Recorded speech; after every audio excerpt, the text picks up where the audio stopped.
C'est probablement un petit détail pour vous, mais pour le grand auteur-compositeur-interprète Hugo Frey cela veut dire beaucoup.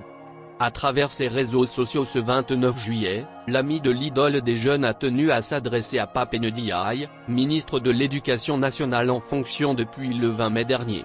Avec un ton très solennel, le chanteur de 92 ans tenait à revenir sur l'intitulé du poste du successeur de Jean-Michel Blanquer. La Révolution française a voulu créer un ministère pour structurer l'enseignement et l'éducation dans les écoles. Instruction publique, c'est le terme choisi par la Révolution française, a insisté l'interprète de Santiano. Je vous en supplie, revenez à cet intitulé. Si vous voulez des conseils, je suis à votre disposition le ministre, mais ça ne peut pas durer comme ça. A-t-il ajouté. Le mari d'Hélène Faure a ensuite disserté sur l'importance de distinguer l'éducation de l'instruction. Instruction publique comporte deux branches, l'enseignement pour les enseignants qui vont transmettre la connaissance et le savoir et l'éducation, c'est autre chose. C'est le comportement de l'homme envers d'autres hommes, a-t-il tenu à préciser, en marquant son exigence avec la langue française. Qu'il manie depuis ses premières chansons écrites dans les années 1960.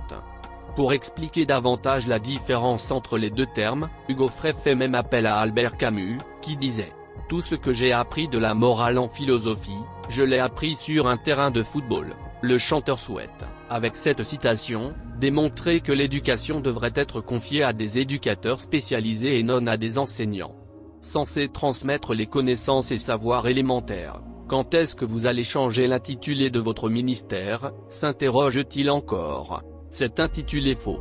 Ce n'est même pas du bon français, argue-t-il ensuite, répétant qu'éducation et enseignement sont deux choses complémentaires mais différentes. En dépit de sa bonhomie, Hugo Frey né au Frey avec 2 F n'en est pas moins un authentique descendant d'aristocrate.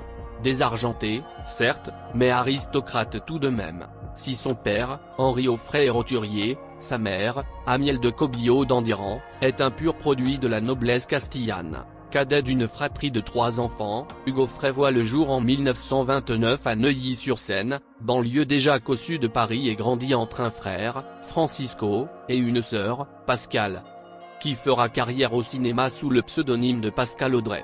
Cependant, c'est à l'âge où d'autres partent à la retraite qu'Hugo Frey retrouve une seconde vie comme compositeur et interprète. Entamé dès la fin des années 1990, le grand retour de celui qui chanta Dylan, Leclerc, Brassens, Ferré ou Triane semble être placé sous les auspices de l'hyperactivité. Chacun sa mère en 2000, Au vent solitaire en 2001, Auffray chante Leclerc en 2005 et Hugues en 2007, autant d'albums studio entrecoupés de tournées, shows et autres concerts.